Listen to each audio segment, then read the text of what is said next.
Poate ți-ai schimbat locul de muncă și vrei să elimini vechea adresă de pe telefon. Sau pur și simplu vrei să faci puțină ordine digitală și să renunți la un cont de Gmail pe care nu îl mai folosești. Te duci în setări, dar procesul nu este întotdeauna evident.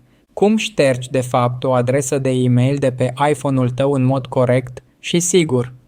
Este foarte important să înțelegem de la început că a șterge o adresă de mail poate însemna două lucruri.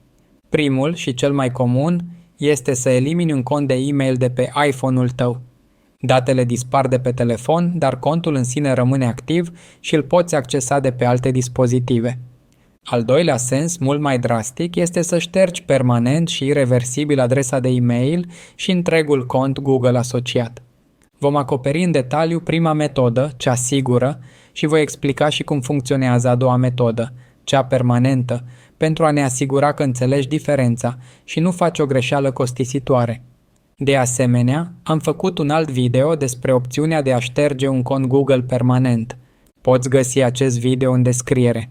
La final vei ști exact ce pași să urmezi pentru situația ta.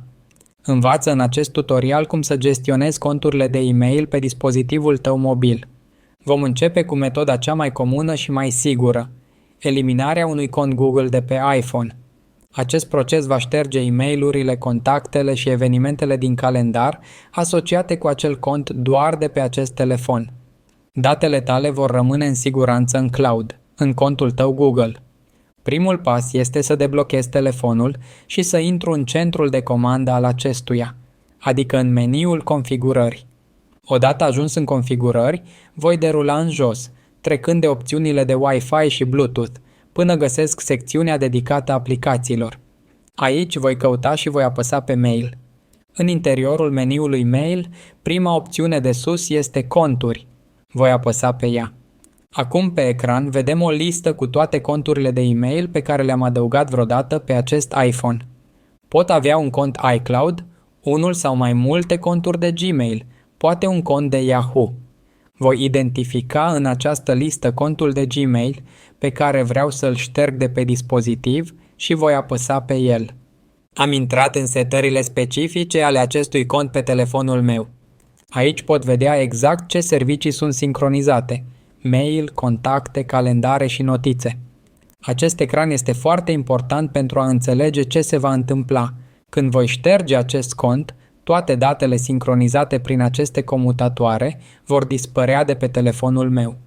Repet, ele nu sunt șterse din contul Google, ci doar eliminate de pe acest iPhone. Acum voi derula până în partea de jos a ecranului. Aici vedem un buton roșu, foarte clar și direct. Ștergeți contul. Voi apăsa pe acest buton. iPhone-ul îmi va afișa o ultimă fereastră de confirmare, un ultim avertisment. Mă anunță că ștergerea contului va elimina e-mail-urile, contactele și calendarele sale de pe iPhone. Sunt sigur că asta vreau să fac, așa că voi apăsa pe opțiunea roșie Ștergeți din iPhone-ul meu. Și gata. După câteva secunde, sunt întors la lista de conturi, iar contul pe care tocmai l-am șters a dispărut. Dacă acum aș intra în aplicația Mail sau în aplicația Contacte, nu aș mai găsi nicio informație legată de acel cont.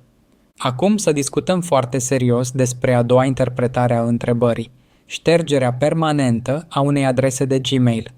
Este o acțiune ireversibilă care șterge pentru totdeauna adresa ta de e-mail și întregul cont Google asociat. Asta înseamnă că vei pierde toate e-mail-urile din Gmail, toate fișierele din Google Drive, toate fotografiile din Google Photos, canalele la care ești abonat pe YouTube cu acel cont, aplicațiile cumpărate din Google Play și accesul la orice alt site unde te-ai autentificat folosind butonul Conectare cu Google. Această acțiune nu se face din meniul configurări al telefonului.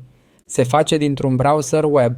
Puteți viziona materialul video din descriere pentru toate informațiile legate de această opțiune. Pentru a gestiona corect acest proces am câteva sfaturi.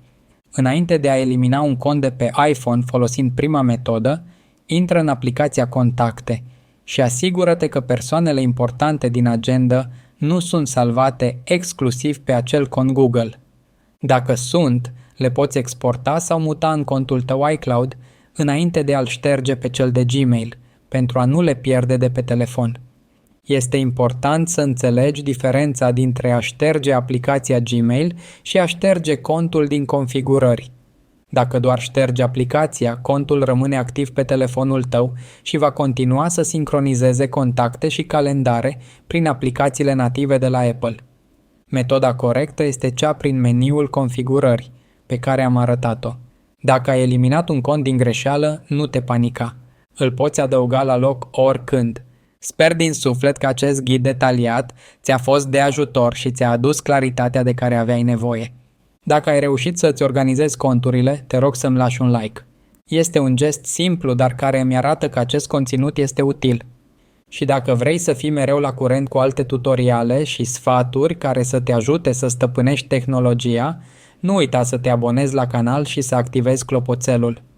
În final, am o întrebare pentru tine.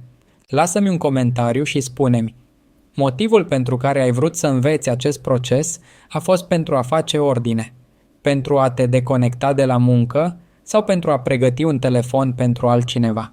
Sunt curios să aflu. Îți mulțumesc pentru vizionare și ai grijă de datele tale.